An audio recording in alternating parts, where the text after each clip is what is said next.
Hello everyone, कैसे हैं आप सब। तो आज की वीडियो हम सीखने वाले हैं डिस्क और ड्यूरेशन का फॉर्मूला। ठीक है, तो आज की वीडियो स्टार्ट करते हैं।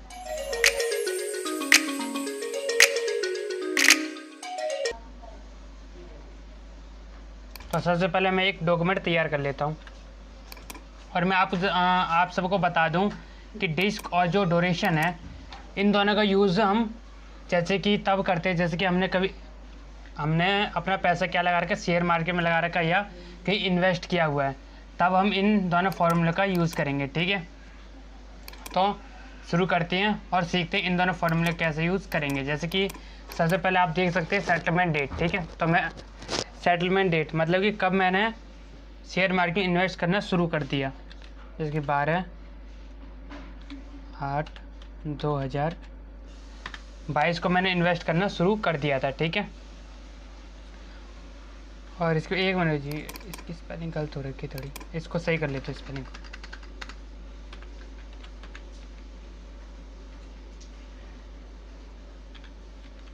Maturity date. ठीक है, तो जैसे मैच्योरिटी डेट में 13/8/2022। ठीक है, तो इतनी तारीख को मैं अपना पैसा ले सकता हूँ। ठीक है, पर कंडीशन क्या होती है, जैसे कि अगर मैं ये मतलब जैसे मैं पैसे इन्वेस्ट कर रहा हूँ, पर मुझे इस तारीख को पैसे मुझे क्या लेना हो, उनसे वापस लेने हैं। ठीक है, इस तारीख को मैं उससे वापस ले सकता हूँ, पर मुझे ज़रूरत होगी उससे पहले, मुझे अपने टाइम से पहले मुझे पैसों की ज़रूरत है। ठीक है, तो मैं क्या करूँगा, तब हम इस फॉर्मूले का यूज़ करेंगे। ठीक है, अगर मुझे उससे पहले लेना है, जैसे कि मैंने एक लाख रुपए इन्वेस्ट किया हुआ, वो भी 1 साल के लिए किसी कंपनी में। ठीक है, या शेयर मार्केट में। ठीक है, पर मुझे वो जो 1 लाख रुपए वो मुझे ज़रूरत होगी है, तो मुझे समय से पहले लेना है। तो ये हमारी पहला ये वाला ऑप्शन आ रखा है। जैसे कि इसका मतलब ये होता है, जैसे कि मान लीजिए कि हर कंपनी एक पॉलिसी शुरू करती है। ठीक है, हर कंपनी में एक पॉलिसी होती है कि अगर आप समय से पहले वापस पैसे लेना चाहते हैं, ठीक है, पैसे लेना चाहते हो तो आप कुछ पैसे ले सकते हैं, जैसे कि 100, ये 100 रुपये नहीं, मतलब कि नॉर्मली $100 है। ठीक है, तो ये यहाँ की इसको हम बोल सकते हैं कंपनी का कोई पॉलिसी। ठीक है, तो पॉलिसी का नाम यूज़ कर सकते हैं हम यहाँ पर।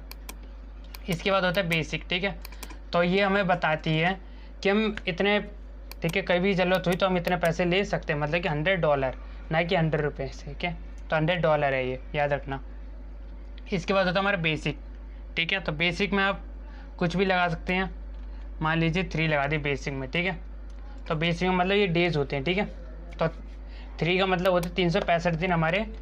ठीक है, हमारे डॉक्यूमेंट में या हमारे जो भी हमने इन्वेस्ट किया है उस टाइम में। ठीक है, तो 365 दिन है। इसके बाद अब हम अपने डिस्क का फॉर्मूला लगाते हैं। Disc settlement date, maturity date, और ये हमारा होता है प्राइस। ठीक है, इतना हमने क्या किया, इन्वेस्ट किया है। ठीक है, पर हमें इन्वेस्ट करने से पहले हम क्या करना चाहते हैं, पैसे हमें ज़रूरत है तो हम वो लेना चाहते हैं। ठीक है, और एंटर।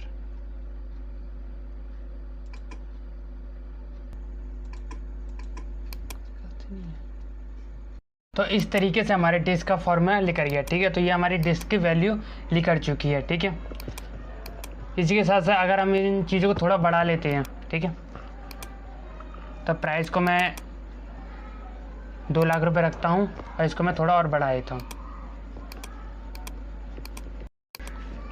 तो आप देख सकते हैं कि मेरी डिस्क की वैल्यू इतनी आ चुकी है। ठीक है, तो इसी तरीके से आप इन फॉर्मूले का यूज़ नॉर्मली हमारे यूज़ में होता नहीं है। ठीक है, नॉर्मली अगर हम यूज़ करना चाहें तो इन फॉर्मूले का यूज़ नहीं होगा।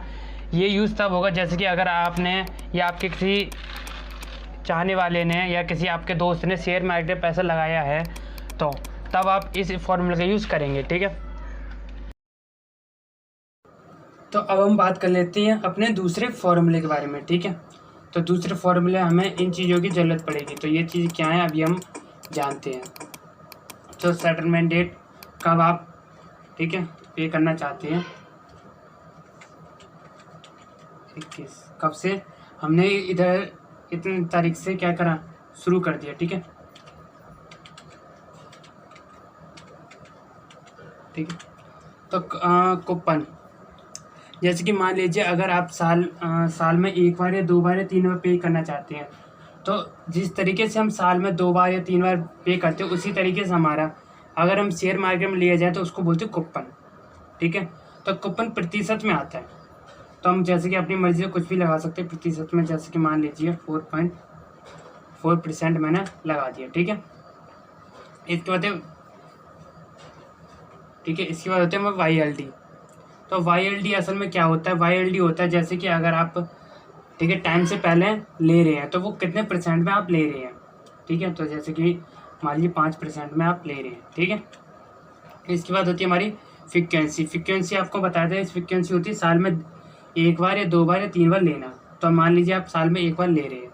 ठीक है। इसके बाद होती है हमारी ठीक है प्राइस। तो प्राइस आप ठीक है 100 या 1000 लगा सकते हैं। ठीक है। इसके बाद हमारा फॉर्मूला लगा लेते हैं। ठीक है। Settlement date. ठीक है। प्राइस नहीं लगाना, इसमें प्राइस की जगह हम लगा देते हैं 3 और एंटर। ठीक है। तो ये हमारे ड्यूरेशन आ गई। ठीक है। ड्यूरेशन वैल्यू आ गई हमारी। अगर हम इसी को थोड़ा चेंज कर लें, क्या कर लें, इसी को थोड़ा चेंज करके देखते हैं। ठीक है।